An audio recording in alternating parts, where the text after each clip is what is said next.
Je reçois pour l'édito M. Ismaël Ouedraogo, bonjour. Bonjour Roland, bonjour à tous, bonne semaine. Alors aujourd'hui, l'édito s'intéressera à l'opération conjointe de curage des caniveaux à Ouagadougou et à Bobo-Dioulasso à l'initiative des autorités municipales de ces deux villes. Tout d'abord, quelle appréciation faites-vous de ces initiatives-là? Disons que c'est une belle entame en ce qui concerne notamment l'exécution des programmes de ces deux maires qui dirigent, il faut le dire au passage, donc les deux principales villes du Burkina Faso, qui sont Ouagadougou et Bobo-Dioulasso. Vous savez que ce sont les villes qui ont des statuts particuliers par rapport, bien sûr, au nombre de populations, mais également au budget qui leur sont alloués, mais également aux infrastructures et tout ce que cela comporte comme réalisation. Le maire de Ouagadougou, Arma Bewende, quand il a pris fonction, effectivement, il a donné le ton avec notamment ces activités de curage de caniveaux qui ont été lancées. Vous avez également le maire de la ville de Bobo-Dioulasso qui s'y est mis, c'était le week-end donc dans la ville de Sia. Le maire de la ville de Bobo-Dioulasso qui également a mobilisé la population de la ville de Sia, laquelle population a répondu favorablement donc à l'appel de l'édile. Disons tout simplement que l'un dans l'autre, ce sont des initiatives salutaires du moment où ce sont les mêmes populations qui sont entre autres les bourreaux de ces caniveaux-là. Nous sommes dans une logique où les uns et les autres ont tendance à toujours déverser les ordures ménagères, les ordures de toute nature dans les caniveaux qui bouchent finalement. Et à la dernière minute, on est toujours dans la logique d'une situation d'assistanat continu et on est en train de crier misère et partout pour demander à ce qu'on prenne en charge les uns et les autres. On ne peut pas indéfiniment continuer dans un pays qui veut se développer donc dans cette logique là de toujours boucher, toujours mettre en péril le peu d'infrastructures qu'on a et en même temps nous sommes encore les mêmes à nous plaindre parce que nous ne sommes pas satisfaits de la part des dirigeants ou d'un certain nombre de personnes. Le maire de Ouagadougou, tout comme les maires de Ouagadougou et de Bobo-Dioulasso, tâchons d'être plus complets là-dessus, ont eu quand même de très belles initiatives. Au-delà de ces initiatives de curage des caniveaux, les deux maires doivent également se dire qu'à partir de maintenant, il faut quand même avoir de la rigueur, de la fermeté vis-à-vis de ces populations-là qui se comportent de façon regrettable au niveau de leur cadre de vie. Si vous avez des gens qui sont anarchiquement installés, si vous avez des gens aujourd'hui qui sont en train de travailler à faire en sorte que l'eau de pluie ne coule pas comme il se doit, avec notamment des caniveaux qui sont remplis, il faut condamner avec fermeté, il faut mettre fin à ces pratiques-là. C'est l'une des portes de sortie majeures que l'on peut explorer, qui peut avoir certainement des lendemains meilleurs au Burkina. D'accord. Et quelle attitude doivent adopter les populations de ces deux villes-là? Alors, disons tout simplement que les appels qui ont été lancés par les deux maires ont été du reste entendus par les populations de Ouaga et de Bobo. Déjà, c'est une belle chose. Il faut qu'on arrive à continuer dans la même dynamique. Vous avez vu qu'au niveau de Ouagadougou, par exemple, tout autour du grand marché, les commerçants se sont mis à la tâche. Ils ont même curé les caniveaux autour du marché de Ouagadougou-Rodoko. C'est déjà une belle chose parce que il ne faut pas toujours être assis en train d'attendre qu'on vienne vous aider, qu'on vienne vous aider, qu'on vienne vous donner tout. Quand vous avez vous-même la possibilité d'être une solution à vos problèmes, il faut que vous y allez. Si un peu partout les uns et les autres s'adonnaient à cette pratique-là, il n'y a pas de raison que ça ne marche pas. C'est très facile souvent de voir des gens réclamer des caniveaux, mais on ne fait absolument rien pour les entretenir. Moi, j'en veux pour preuve l'exemple de l'hôpital Yalgado Ouedraogo. Vous avez vu que à peine on a déguerpi les populations et puis on a ouvert les canalisations au niveau de l'hôpital Yalgado, la dernière grosse pluie qui s'est abattue sur la capitale Yalgado n'a pas été inondée. Vous voyez que c'est des choses, ça fait combien d'années depuis 2009 jusqu'en 2016, ça fait pratiquement 7 ans.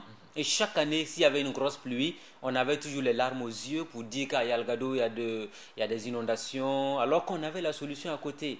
Donc, du coup, il faut qu'on arrive à comprendre et à dire la vérité aux populations. Toute population, toute personne qui va aller s'installer sur un passage d'eau et qu'à la dernière minute, on se rend compte que vous êtes un obstacle à ce que l'eau coule naturellement comme il se doit et qu'on veut vous déguerpir, il ne faut pas non plus se lever, tomber dans des exigences inutiles où chacun veut être dédommagé pour des choses qui ne méritent même pas d'être dédommagées. C'est la réalité des choses à laquelle nous sommes confrontés. Il est important aujourd'hui que ce message-là soit diffusé à l'endroit des populations. Il n'y a pas de complaisance quand on veut faire une bonne chose. Dans la gouvernance, la logique voudrait qu'on soit plus ferme. On ne dit pas non plus de faire une chasse aux sorcières, ça n'a absolument rien à voir. Mais si effectivement des gens se sont rendus coupables de mauvais comportements dans l'entretien des caniveaux, s'il y a lieu de les sanctionner, il faut les sanctionner. Il faut que nous-mêmes, population, nous soyons garants même de la propriété de ces endroits-là.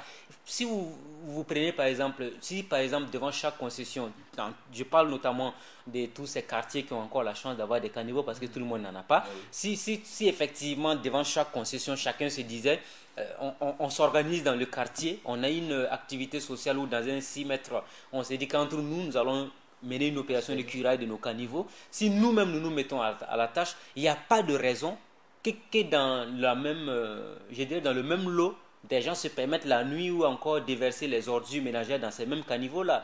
En ce moment, nous devenons surveillants. Nous n'avons même pas besoin de faire appel à l'autorité municipale ou à la police municipale. Ça veut dire que nous-mêmes, nous pouvons être des solutions à nos problèmes. Et c'est ainsi qu'on peut avoir le développement.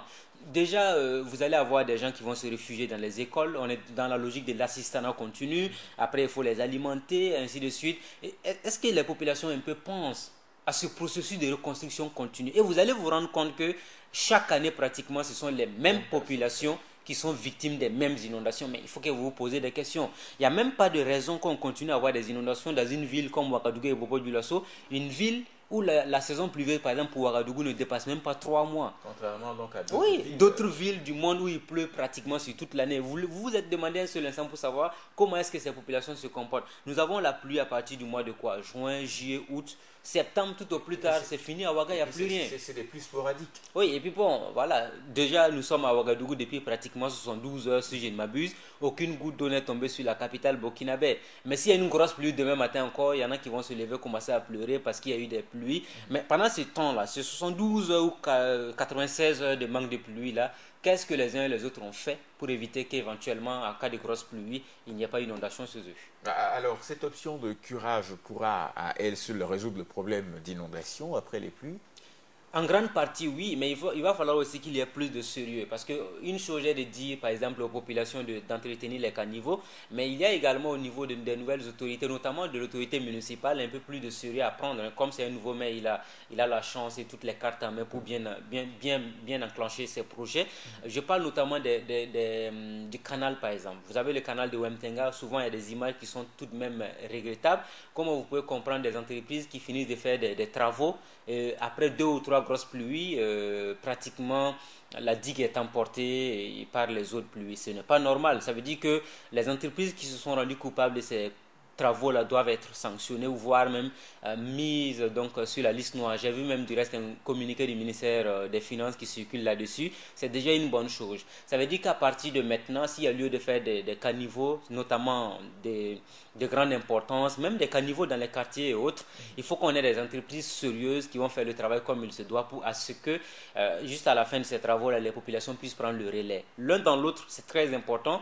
La chance, par exemple, que les autorités municipales de Ouagadougou, tout comme de Bobo-Dioulasso, ont, ces deux autorités-là ont cette chance-là de pouvoir notamment mettre en route des projets phares, débarrasser de toute contestation à l'entame. Mais s'il y a quand même de l'amateurisme, si on se laisse faire dès le début, on ne va plus vous faire confiance. Donc elles ont des chances, ces autorités-là, d'aller de l'avant, pourvu qu'elles sachent comment manager, comment communiquer auprès des populations. Et c'est ensemble qu'on va travailler au développement de ces localités. Le curage des caniveaux, c'est un fait, mais il faut des caniveaux aussi de qualité pour qu'on puisse quand même laisser passer l'eau tranquillement. Alors, les précédentes années, il y a eu des opérations dans ce sens, mais qui n'ont pas, je dirais, changé la situation. Est-ce à dire qu'il faut attendre chaque, je dirais, saison de pluie pour mener des actions avec assez de communication autour et puis revenir encore l'année prochaine pour dire voici un tel problème encore, soutenez-nous, aidez-nous? Vous savez, chaque année, quand on regarde un peu l'ambiance qui prévaut pendant la saison pluvieuse, et jusqu'à la saison des pluies s'achève, on ne parle plus de caniveaux, on ne parle plus d'inondation. En fait, juste pour un temps. Oui, juste pour un temps. Voilà pourquoi j'ai parlé tout au plus de 3 à 4 mois. Alors, l'idée ici, pour les nouvelles autorités municipales, en tout cas, elles ont l'obligation de commencer à réfléchir sur ce qu'il faut faire pour l'année 2017. Vous n'allez pas vous asseoir, vous dire que maintenant que la saison des pluies est terminée, ce n'est plus une priorité pour nous. Non, non, non, non, non. Il faut qu'on arrive à avoir des initiatives qui tiennent dans la durée. Et aujourd'hui, ce qui est important de savoir, c'est le fait que nous, populations aussi, nous avons l'obligation de travailler à faire en sorte que les choses puissent changer. Vous savez que ces 3 prochains mois, vous allez voir qu'on va passer tout le temps à parler des inondations, tout en oubliant un autre aspect très important de la saison des pluies. Les populations qui travaillent dans l'agriculture, nous avons besoin de l'autosuffisance alimentaire, nous avons besoin de nous alimenter.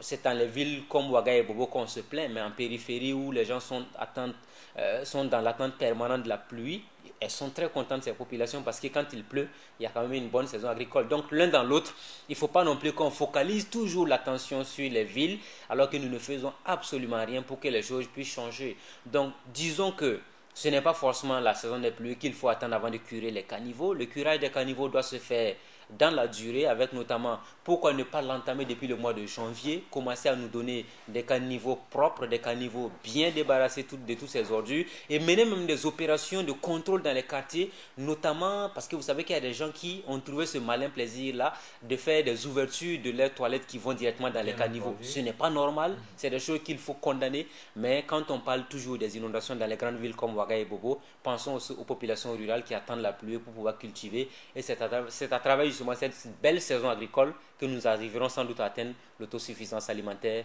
chose que nous recherchons avec naturellement beaucoup d'attention. D'accord. Très rapidement, en quelques secondes, vous voyez l'image qui se présente sur l'écran. Mais l'écran. là, on a affaire à une voie dégradée, une voie qui est totalement impraticable. Qu'est-ce qu'on peut faire dans ce sens?